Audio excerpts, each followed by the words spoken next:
So it's a wild and windy day today. I'm planting purple sprouting broccoli.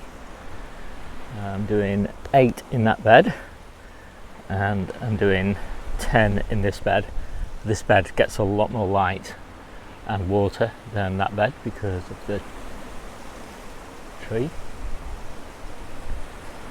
And I'm doing 3 varieties, Red Fire, Admiral and Claret, which will give a nice staggered harvest from basically, midwinter until spring, late spring in fact.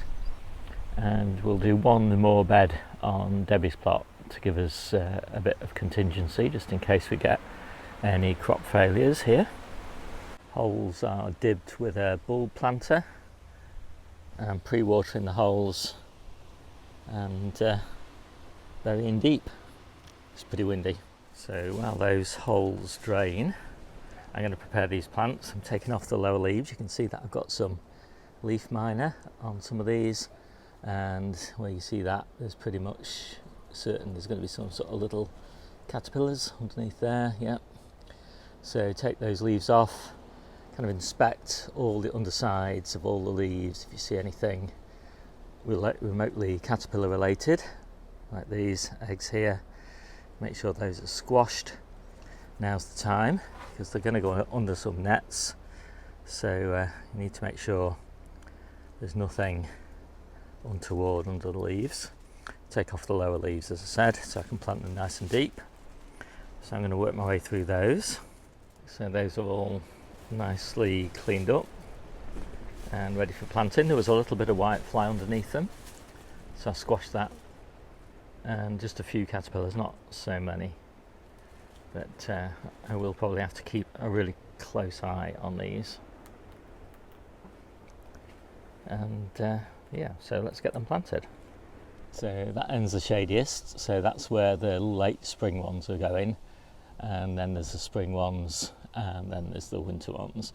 So hopefully these get the most light, and so they do the most growing before winter, and those will have the benefit of that tree being defoliated in late winter and early spring. So hopefully they'll get enough light. That's the theory anyway. So I desperately need to liberate these Brussels from this net and get them over that purple sprouting broccoli. I liberated those last week and they've recovered nicely from their constraints. So those nets will last them a couple of months, and then they just have to cope with whatever life throws at them. So they're looking so much better for having that net off. They will need spraying now with BT every few weeks when you can find a window when it's not going to rain. And they'll definitely need support stakes in now because they're pretty big and it's very windy, and they've been kind of used to that net supporting them. So they're pretty weak plants. So I'm going to get the support canes in. Actually use fence pins. So these are that's the other bed that I supported a week or so ago. So if you want to know more about growing purple sprouting broccoli or anything else, take a look in my ebook. And if you want information on specific varieties, then take a look at the individual growing guides, which you can find there. And then just scroll down to purple sprouting broccoli. And there you find everything you need to know, all the different varieties, planting techniques, timings and all that sort of thing.